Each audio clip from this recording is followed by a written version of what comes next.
Hi darling. ఈరోజు మా ముస్లిం కొడుకు వాళ్ళ ఫ్రెండ్ ఆడ లోపల కీ వేసేసి లాక్ అయిపోయింది. ఆడ బిగా లోపల ఉండిపోయినాయి, మొత్తం బండి లాక్ అయిపోయింది. ఆడ చూస్తే ఇంకా ఓపెన్ చేశాను కుదరడంలే. ఇక్కడ కాదని చెప్పి మెకానిక్ పిలుచుకొచ్చా. వాడేమంటున్నాడు, వాడు 8 దినార్లు అడిగినాడు. 1 కాదు 2 కాదు 8 దినార్లు.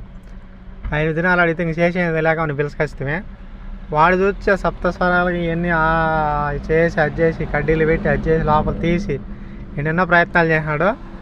అన్ని ప్రయత్నాలు చేసినాడు. లాస్ట్కి ఏం చేసినాడు, మొత్తానికి ఏదో కష్టపడిపోయినాడు. అది లోపల నుంచి ఆ కడ్డీ ఒకటి పెట్టేసి కిందకి లోపల ఆ లాక్ ఓపెన్ చేసేసి తీసేసినాడు. మొత్తానికి అయితే ఓపెన్ చేసేసినాడు బా.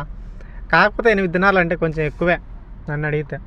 దాని తర్వాత చూసుకుంటే ఎంబసీకి అడిగి, ఇండియన్ ఎంబసీ ఇది, కువైట్లో ఇండియన్ ఎంబసీ ఇది ఉండదు, ఇక్కడ సిటీ సైడ్ ఉంటుంది. ఆడికి పని మీద పోయినప్పుడు ఆడికి పోతుంది. ఇంకా మన ఫ్లాగ్ తిరుగుతా అంటే ఎగురుతా అంటే ఇంక దాన్ని ఫోటో చేయాలనిపిస్తే తీస్తుంది.